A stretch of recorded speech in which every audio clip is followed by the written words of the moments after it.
Welcome everyone to episode 311 of Fergo and the Freak. I'm your host, the Glorious League Freak, and today I'm looking at the New South Wales team, which was announced it was announced pretty late. It was announced about 8 p.m. on Sunday night. I think they had to look at some of the suspensions that were maybe going to be handed down and an injury to Tyson Frizzell. Frizzell wasn't named in the side, so I think that was why it took them so long. And, the first place I saw the team put up was on the Fergo and the Freak Instagram page by Nadine. She was on top of everything. She actually got the team that was named first on the New South Wales app, and she posted it on the Instagram account and was like, the team's up. And I'm like, whereabouts is it? And she'd already posted it. It was great. It's fantastic. So I'm willing to say Fergo and the Freak had an exclusive on that. So let's have a look at this team. I'll go through it basically by position, and we will talk about who was left out of the team. There's a couple of selections. Overall, I'm happy with the side, but there's a couple of selections which are interesting that we'll get to. So the fullback is James Tedesco. He's also the captain. That was always going to be the case. There's not really much to say about that, although it is interesting. I saw James Tedesco being interviewed on Fox Sports before they named the side, actually, and they brought up when he was knocked out in last year's series, and Jai Arrow, I don't know if you'll remember this, Jai Arrow didn't know he'd been knocked out and sort of grabbed him and threw him back to the ground, and they were trying to make a thing out of it, and James Tedesco just didn't care. It was really interesting. So James Tedesco is the fullback and captain. The wingers, Josh Addo-Carr, number one, obvious choice, the best winger in the game, one of the best wingers of all time. On the other wing, it is Penrith Panther Brian To'o, who's been named. And I would suggest that if you went back, say, 6 weeks, the New South Wales team would have probably selected another fullback or, maybe Tupou on the wing. We might have even seen Morris on the wing. But Brian To'o's form over the last 6 weeks has been outstanding. He's been making so many yards from the wing position for the Panthers. They really couldn't leave him out. There'll be some talk about, is he too short? I don't think that'll be a problem. I think Queensland will be, not too happy with having to tackle him for 80 minutes. He's such a bulldozer as a winger. So I thought he was a great choice. He would have been in my team. Now the centres. I thought they might go for specialist centres. I actually thought they might have gone for the Panthers centres in Crichton and Burton. Now, Burton would have been like a real bolter. I understand that, but I thought that their form had been fantastic. New South Wales have gone in a different direction. Brad Fittler selected Latrell Mitchell and Tom Trbojevic in the centres, two fullbacks, which is interesting. Latrell Mitchell has had a couple of games for New South Wales. Hasn't really set the world on fire in those couple of games, but I think he's been a little bit unlucky as well. I've got no doubt he'll be great in the centres. For Tom Trbojevic, he's in great form at fullback for the Seagulls. We'll see how he goes. He can't be any worse than the centres we picked last year. That's for sure. So I've got no real problems there for the fullback, the wingers and the centres that have been selected. In the halves, Jerome Luai and Nathan Cleary, the Penrith combination. I think this is a great move by Fittler. They're the form halves combination in the competition. Cleary is a different player than he was even last year. He's gone to a completely different level. And I think Luai, he started the season off a little bit, how would you say, not out of form. He just wasn't getting involved as much. And as the season went on, he's really got involved. He has been that other option in attack. And the thing about these two is their defence is fantastic. Like, we're going to have no problems defensively in the halves. So I didn't mind that selection either. Now, we go for the front row. The two front rowers are interesting. On one side, you've got Daniel Saifidi, who, he's been there. I don't know that his form is all that great, but we'll see how he goes. He's pretty mobile for a big dude, which is good. The other prop that Fittler's gone for is Jake Trbojevic, which is an interesting one. I don't know how I feel about it, to be honest with you.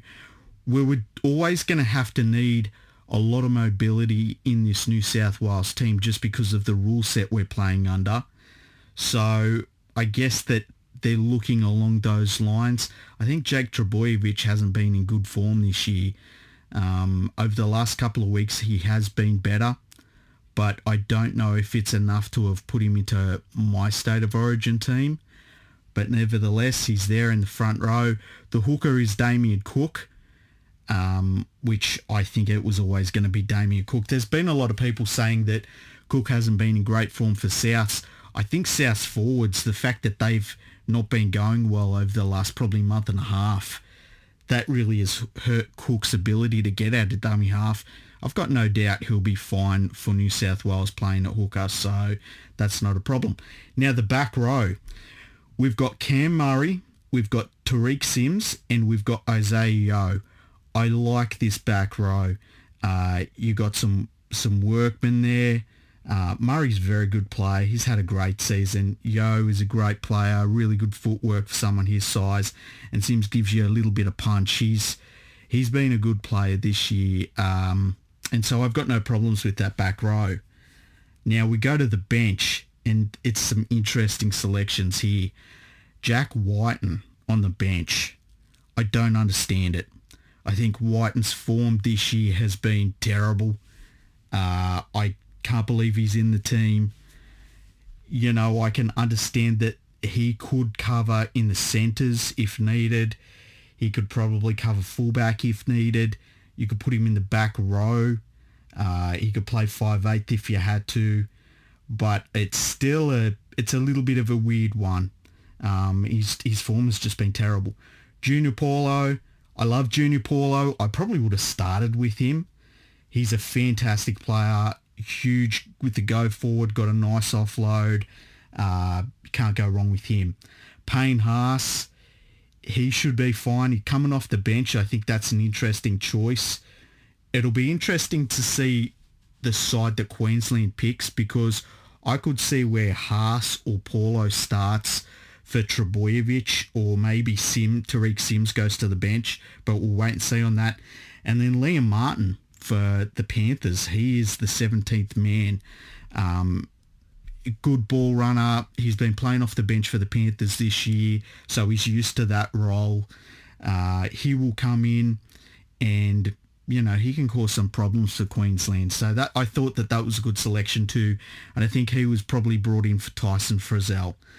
And then they've named an 18th and 19th player. Now, the 18th man, I believe, will not be able to play for his club side in this coming round. And the 18th man is Api Coruscant, who obviously can play hooker. So he's cover for Cook if Cook gets injured. He could come into the team at the last minute if needed. But, for an 18th man, he's a safe option. He's a good defender, good out of dummy half. And, they've named a pretty good bench and a big bench as well. So Coruscant would give them just a little bit of versatility if they needed to call on him if somebody gets knocked out. And then 19th man is Campbell Graham, who, big centre, I understand why they've got him in their side. If one of the centres gets injured, or if even Tedesco gets injured, he covers that position. So there you go. That's the New South Wales team. So from 1 to 19, I'll read through them again.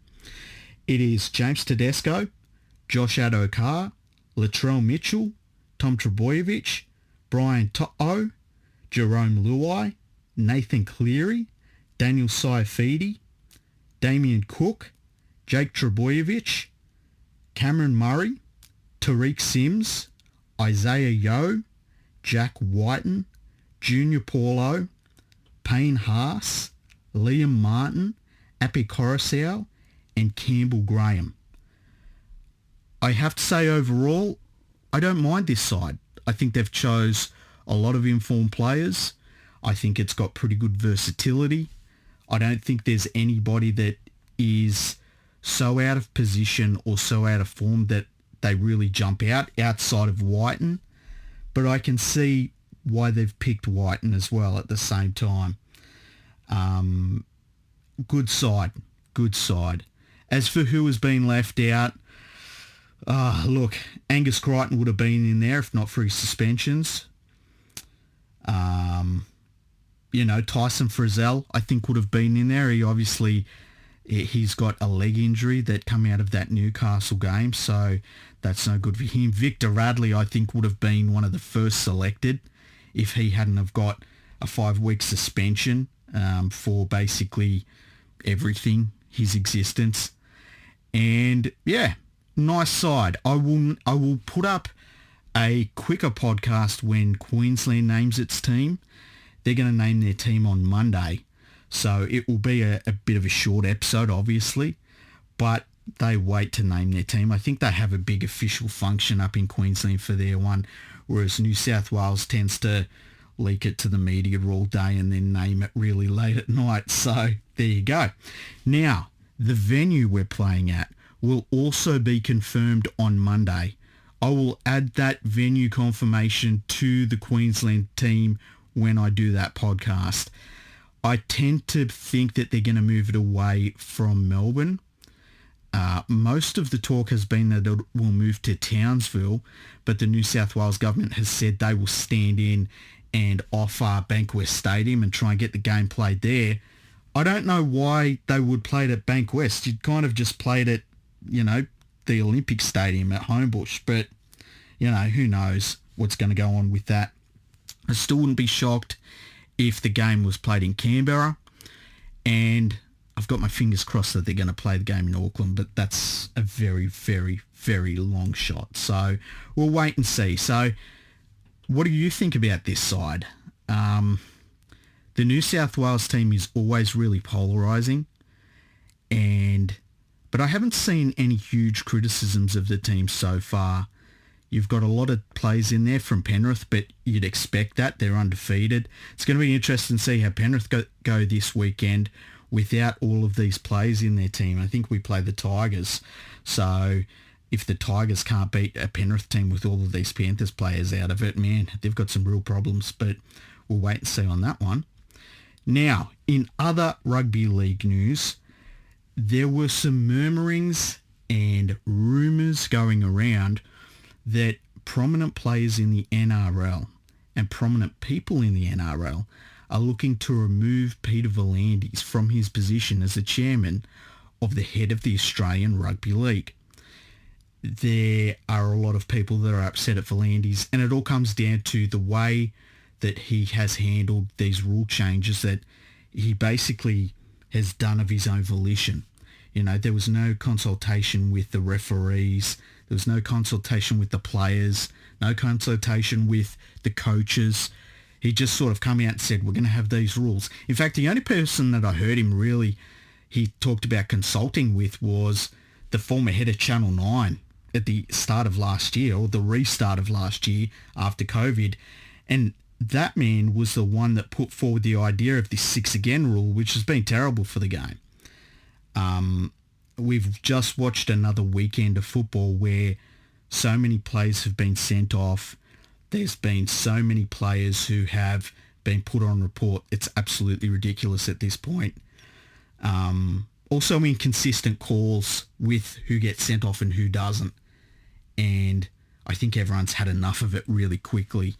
I worry that it's really, really going to ruin this first State of Origin game. I think that the Players Association is offside, which is a bad thing for the NRL, or for V'landys anyway. The referees aren't going to say it because they're employed by the NRL, but I think they all hate these rules as well. And one of the things to watch for in these games is that the number one official in a rugby league match now is no longer the on-field referee. It is now the person that's in the video referee spot, because what you're seeing is play going downfield and it will be stopped by the referee, and he is told stuff. He is told something happened back 4 tackles ago. He has to stop play. He asks where it happens. He runs 40 metres back upfield, and they tell him who to call out and what it's for and to give that person 10 in the bin or not. That's not how rugby league's supposed to be managed. And the fact that the number one official in the game is no longer the man on the field with the whistle is a massive problem, and I don't think anybody likes it. All of the games have been ruined by these new rule sets. Teams are tired. The fatigue levels are terrible. The injury levels are high because of that. Players are being sent off in between that.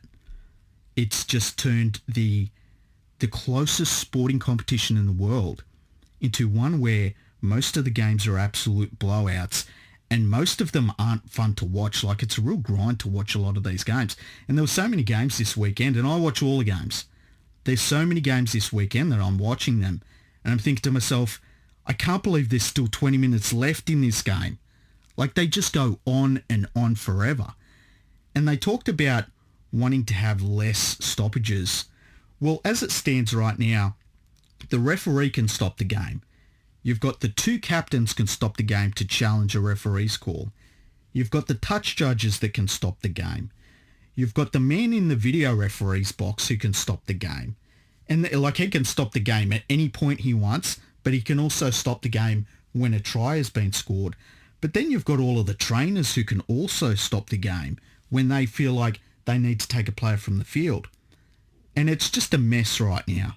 So rugby league has turned into this stop-start affair where we've got a rule set which is so pedantic and ridiculous. Players are getting sent off in a variety of different ways, and then others are being left on the field that should have been sent off. And we're not really seeing a flowing game of rugby league anymore. Everything's just stopped so we can do it's hard to explain. It's like we're stopping because of a pedantic set of rules, and it's not fun to watch. It's really not fun to watch. So, something's got to be done. I would just roll all the rules back to what they were before the COVID break, because there was nothing wrong with the game back then. It was a tight competition. Most games were close, and I think the football was better as well. I think the football we're seeing at the moment is not very good football, to be honest with you. And I say that as my team's leading the competition, so it's not even like I've got one of the teams that are down the bottom of the ladder and I'm unhappy with the season. I just don't like the footy we're playing in the NRL at the moment. My team's winning every game, so that says something. How it would all work out, I'm not really sure. I think that we would have to see pressure put on the rest of the Australian Rugby League Commission to either get Volandis to stand down or to move aside and have another chairman or chairperson. Whoever it is, and I think Volandis, if he was asked that, he would leave completely. But whoever steps in needs to be somebody that's not scared of rugby league. They need to be somebody that will stand up and say, look, this game might not be the game for everyone to play. And what you see at the elite level is not what you see in the lower grades, and it is not what your child will be playing on the weekend. Because I think the idea that you would change the professional level of the sport that is played by professional athletes with the idea that it is going to make somebody who is umming and ahhing make the final decision on whether their kid is going to play in the under 5s or under 6s or whatever, I think that's crazy. I think that's absolutely crazy. And I don't think it makes a difference to those people. Like, if you don't want your kid to play rugby league, what is happening at the NRL level is not going to change your mind. So I think all of these decisions that they've made are ridiculous. And I think that they've got to really focus on how they treat players when they do get head knocks. It's always been a penalty if you hit a player in the head. You've always been able to get sent off if you really attack a player's head. But at the same time, none of it matters if a player is going to get switched off and we let them run back out in the field the next week like they're fine and nothing's happened and they didn't get a brain injury by being switched off the previous week. I personally think that's the area where the NRL is lacking. And, if the NRL is worried about litigation, I would suggest that, it's more the clubs. They're the ones that really need to worry. And they need to look after their players better when they have been concussed. We've already seen some players sue clubs and former club doctors. And I think that is more the way that players would be going rather than doing some big class action lawsuit against the NRL. People line up what happened in the NFL and have said that's what we'll see in rugby league. And it's not like that. Like, you've got to look at what was happening in the NFL. Players were dying in their 40s and early 50s and sometimes in their late 30s. And when they started examining their brains were that of an 80-year-old person. And it was like an epidemic of this started to happen. The other thing is that the NFL is a game where you use your head not only as a weapon in attack, so you'll put your head down for a collision, but in defense, they would use their head as a weapon. And on the offensive and defensive lines, the first thing that everyone does is smash their heads together. It's a very, very, very different sport to rugby league. And any time that the NFL was shown anything about what concussions were doing to players and how they needed to be reduced or players needed looked after better, or they swept it under the carpet. They did not want to hear it. They actively worked against it. The NRL has never done that. Going back decades now, they have taken the current guidelines from doctors and medical professionals and said, hey, we're going to, have players go off for head injury assessments and all this sort of stuff. And so I don't think you can draw a line between the NRL and NFL at all. I think they're two very, very different circumstances. And I think we need someone running the game that understands that and that is willing to stand up and say, look, we're confident in rugby league. We're confident in our rule set. We're confident in how we look after players as well. And that's the key at the end of the day. We have to look after our players when they get a head knock. It is no longer good enough to have them run back out in the field next week like nothing happened. I think, mandatory stand-downs are pretty harsh.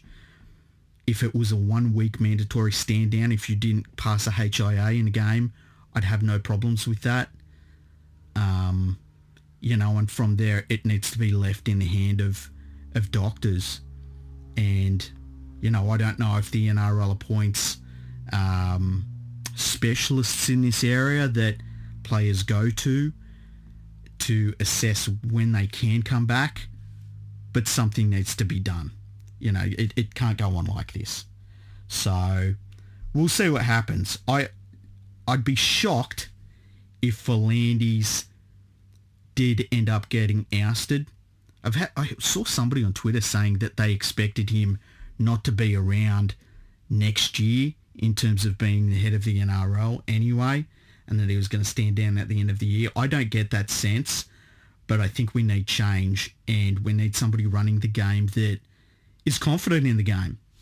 And so we'll see what happens. But look, if the players are against him, the coaches come out against him, the big one would be the referees, because that would be very ballsy of the referees to come out against him.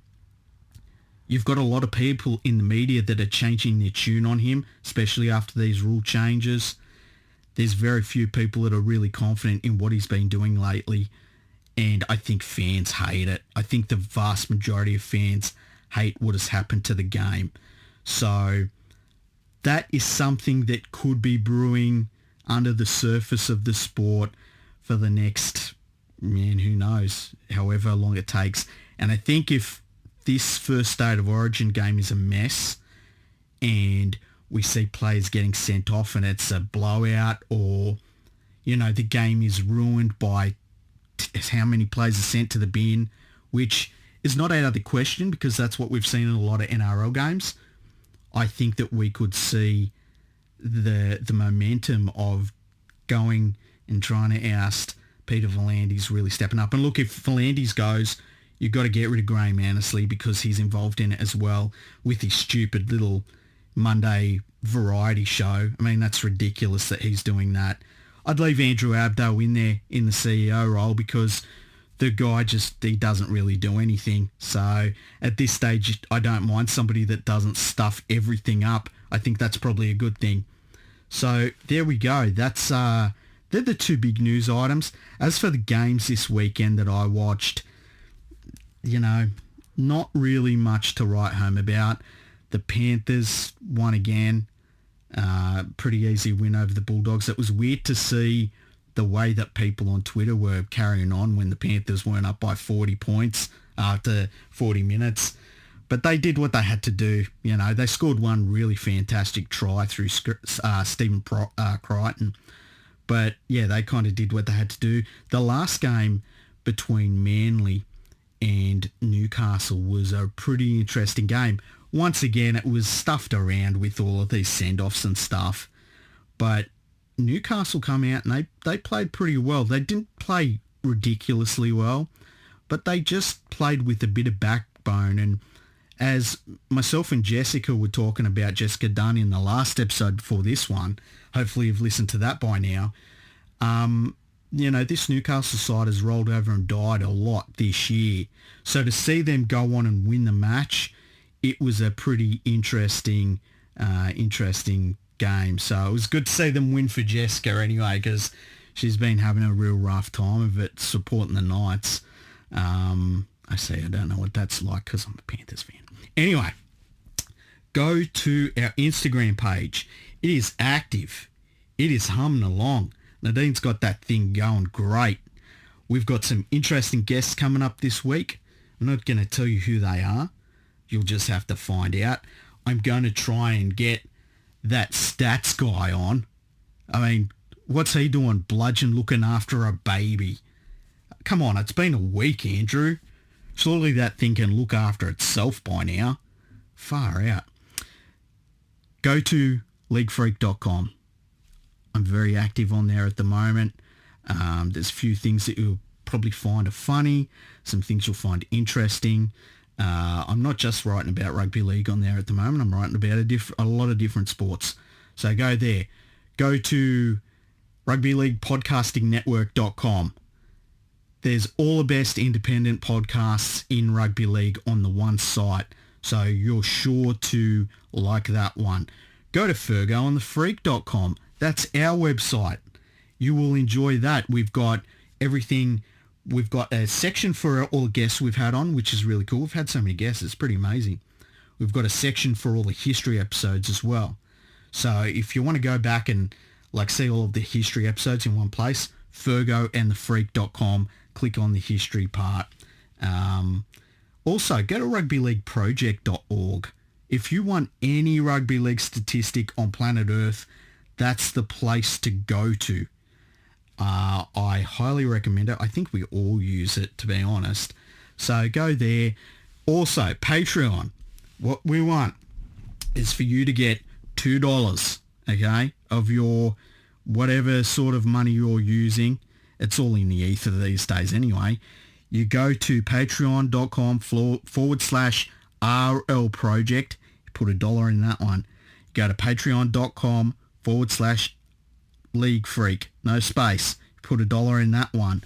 And that helps both me and Andrew with our website costs, costs for the podcast, because there are costs for the podcast and things like that. And it's always much appreciated. We love all of the support we get, and we don't take it for granted. It means the absolute world to us. So, I hope you've enjoyed this episode of Fergo and the Freak. Next episode, the next episode is probably going to be the Origin one, where I tell you the Queensland team and where we're going to play Origin one. And then following that, we should have a special guest or two on, but you'll have to find out who that is. So thank you for listening. Tell all your friends to subscribe, and I hope your week starts out really, really well.